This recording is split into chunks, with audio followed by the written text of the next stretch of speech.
Yo, this is Worth Beeman, and this is straight to the point.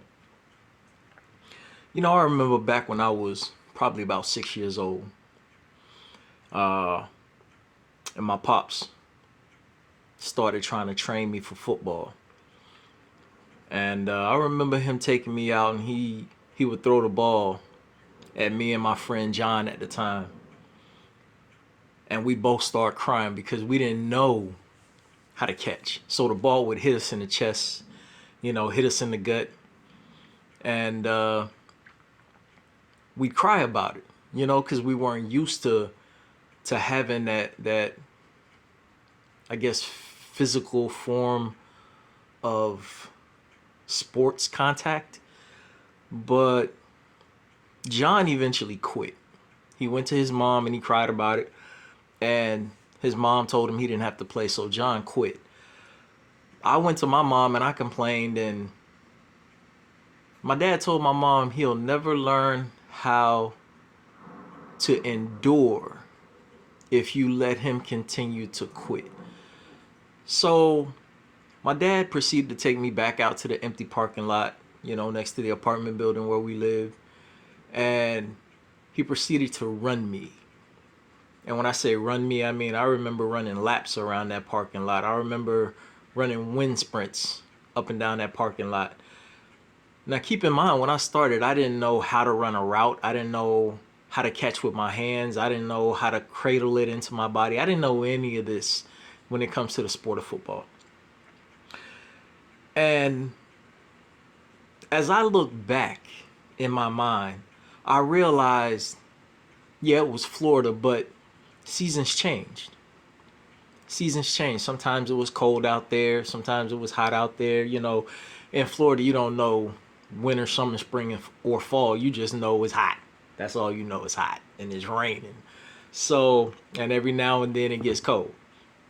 So, truthfully, the seasons move forward. We may not have seen the change, but the seasons move forward.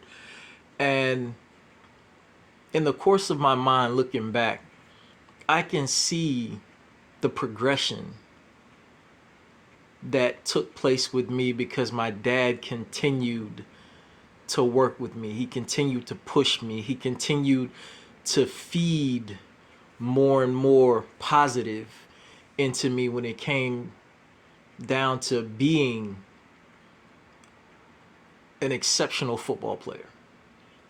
And before I knew it, without realizing it, honestly, I had exceeded expectations. I had risen to a level where it didn't matter what my dad now threw. I was a go-getter. I'll go get it. If he threw it too far, I'll run it down. Sometimes I couldn't catch it, but I didn't give up just because it was an overthrown ball. I didn't, you know, stop because it bounced off my hands. My concentration had become so focused that if that ball bounced off my hands, I would readjust to find it, catch it, make the play. Uh, what am I getting at? Stuff doesn't happen overnight. We can't expect to have a thought in our head today and tomorrow it be relevant. You know what I'm saying? We have to put in the work. You have to mold it, shape it, focus on it, just like my dad did me. Nothing is just gonna happen. You can't give up on it. You know what I'm saying? There are gonna be plenty of days where you're gonna cry, you're gonna be in pain, you're gonna wanna just throw in the towel. But when that happens, you have to focus on the long term and not the short term, because the things that are going on in the short term are just but for a short while. What's going on now is actually going to be the catapult to what happens later. My dad fed me in a way on that football, well, it wasn't a football field, it was an empty parking lot, but he fed me in a way that when I finally got around kids my own age, at the age of 8 and 9, I was literally running circles around him because I had been given an advantage. I was playing football with a grown man who was 250 pounds, and he was throwing bullets at me.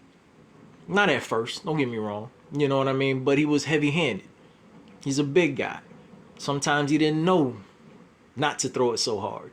You know what I mean? But at the same time, throwing it at me soft wasn't going to make me any better. He had to come hard. Otherwise, there wouldn't have been no point. You see what I'm saying? And that's the same thing with life. Life is going to throw hard balls at you. It's not going to give you anything soft, simple. Life is going to throw you the balls that are going to hurt, that are going to hit you, they're going to sting, and you're going to want to say, I don't want to do this anymore like John did. But if you give up, if you throw in the towel, you might as well understand that you're throwing in the towel on your future. Now, I know everybody may have their own mindset about things, but this is something relevant, and I'm talking to those people who are right now possibly deciding to give up, possibly deciding to throw in the towel.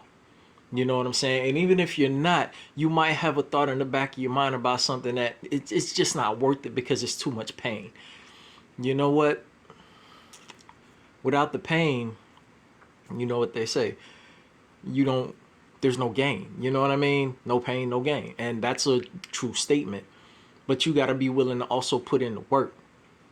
You got to be willing to go toe to toe, head to head with the things that are bigger, badder, and more experienced than you. That way you can gain that same experience. You can gain that thick skin, that toughness, and find the acrobatic awareness of how to make those plays, so to speak. You know what I mean?